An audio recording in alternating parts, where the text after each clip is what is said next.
ମୁଁ ସ୍ମିତା ଆପଣ ସମସ୍ତଙ୍କୁ ସ୍ୱାଗତ କରୁଛି ଲର୍ନ ଇନ୍ ପାଇପଲାଇନ୍ ଚ୍ୟାନେଲକୁ। ଏହି ଚ୍ୟାନେଲରେ ଆମେ ପାଞ୍ଚ ଧାଡ଼ିରେ ମହାପୁରୁଷଙ୍କ ଜୀବନୀ ବିଷୟରେ ଜାଣନ୍ତି। ଯେତେବେଳେ ପାଞ୍ଚ ଧାଡ଼ିରେ ଜାଣନ୍ତି ଅଧିକା ଜାଣିବାକୁ ଇଚ୍ଛା ହୁଏ। ଯଦି ଅଧିକା ଜାଣିବାକୁ ଇଚ୍ଛା ଅଛି କମେଣ୍ଟରେ ଜଣେଇବେ। ଆମେ କ'ଣ କରିବା ନା 10 ଧାଡ଼ି 15 ଧାଡ଼ି ବା ଲମ୍ବା ଏସେ ମହାପୁରୁଷଙ୍କ ବିଷୟରେ ନେଇକି ଆସିବା। ତାହେଲେ ଆଜିର ଭିଡ଼ିଓରେ ଆମେ ଜାଣିବା ଆଉ ଜଣେ ମହାପୁରୁଷଙ୍କ ଜୀବନୀ ମାତ୍ର 5 ଧାଡ଼ିରେ।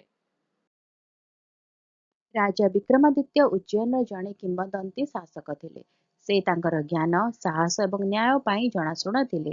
ଖ୍ରୀଷ୍ଟପୂର୍ବ 57ରେ ବିକ୍ରମ ସମ୍ବତ କ୍ୟାଲେଣ୍ଡର ସ୍ଥାପନ କରିବାର ଶ୍ରେୟ ତାଙ୍କୁ ଦିଆଯାଏ। ତାଙ୍କ ଦରବାର ନବରତ୍ନରେ ସଜ୍ଜିତ ଥିଲା, ଯେଉଁଥିରେ ମହାନ କବି କାଳିଦାସ ମଧ୍ୟ ଥିଲେ। ପ୍ରସିଦ୍ଧ ବିକ୍ରମ ଏବଂ ବେତାଳ କାହାଣୀଗୁଡ଼ିକ ତାଙ୍କର ବୁଦ୍ଧିମତ୍ତା ଏବଂ ସମସ୍ୟା ସମାଧାନ ଦକ୍ଷତାକୁ ବର୍ଣ୍ଣନା କରେ। ଭିଡ଼ିଓଟି କେମିତି ଲାଗିଲା ମୋତେ କମେଣ୍ଟ କରିକି ଜଣାଇବେ। ଯଦି ଭଲ ଲାଗିଲା ତାହେଲେ ଭିଡ଼ିଓ ଟିକେ ଲାଇକ୍ କରିଦେବେ, ଭିଡ଼ିଓ କ'ଣ ସହିତ ସେୟାର କରନ୍ତୁ, ଚ୍ୟାନେଲକୁ ସବସ୍କ୍ରାଇବ କରି ବେଲ୍ ଆଇକନ୍ ପ୍ରେସ୍ କରି ଅଲ୍ ନୋଟିଫିକେସନକୁ ଅନ୍ ରଖିଥାନ୍ତୁ।